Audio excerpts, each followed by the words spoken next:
হ্যাঁ, আসসালামু আলাইকুম শেখ। ওয়ালাইকুম আমি আমি আসসালাম আমেরিকা আমি আমেরিকা থেকে বলছি শেখ। জি। আমার প্রশ্ন, কেউ যদি মহরম ছাড়া 4-5 ঘন্টার দূরত্বে গিয়ে কোনো হোটেলে মেয়ে অথবা বোন নিয়ে থাকে 2-1 দিন, সেক্ষেত্রে কি জায়েজ আছে? যদি দিনে মহরম ছাড়া দিনে করে যাত্রাপথে যায়। দেখেন, কোন জায়গায় থাকার জন্য মাহরাম শর্ত না, যদি সেখানে থাকাটা নিরাপদ থাকে। যেমন কোন জায়গায় নিরাপদ হোস্টেল আছে, হোটেল আছে, আর সেখানে রুমে আছে, মাহরাম থাকা আবশ্যক না, সেখানে নিরাপত্তা থাকা আবশ্যক, ফরজ।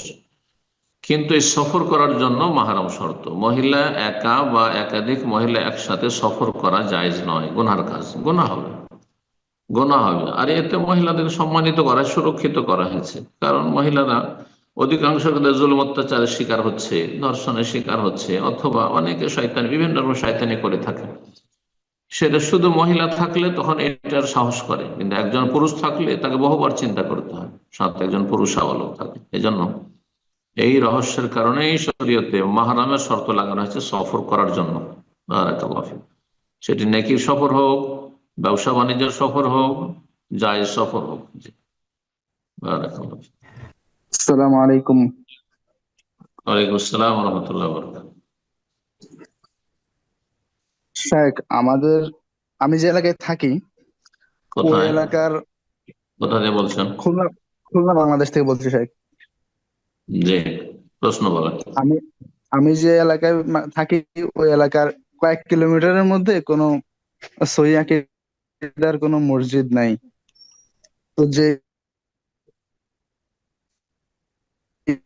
মসজিদ আমাদের এলাকা ভিত্তিক যে তারা হচ্ছে আপনার ওই চিস্তিয়া সাবেরিয়া তরিকার লোক। কিন্তু দেবন্দি আর তারা তাদের কিন্তু খুতবা গুলো ওই রকম, তারা সবে বরাত পালন করবে, সম্মিলিত মোনাজাত করবে। কওমি সিলসিলার লোক তারা, তাই না? হ্যাঁ শেখ। হম। বেদাতি, বেদাতি তো কিন্তু এই বড় কুফর, বেদাত, প্রকাশ্য কুফরের বেদাত তাদের নেই, নামাজ জায়েজ। কিন্তু তারপরে হিজরতের চেষ্টা করবেন আপনি। জি। এখন ওই তাদের মসজিদে কি নামাজ পড়া কি উচিত হবে নাকি বাসায় পড়বো? বললাম বললাম তো, না, বাসায় পড়া যাবে না। আপনি হিজরত করেন ওখান থেকে, আর না হলে যতদিন আছেন ওদের পিছনে নামাজ পড়েন। জি। যতক্ষণ প্রকাশ্য শিরক না দেখেছেন। কোন তরিকার, সুফি তরিকার লোক হইলেই যে বড় মুশরিক বানিয়ে দেবেন তা নয়, বেদাতি। বুঝা গেছে?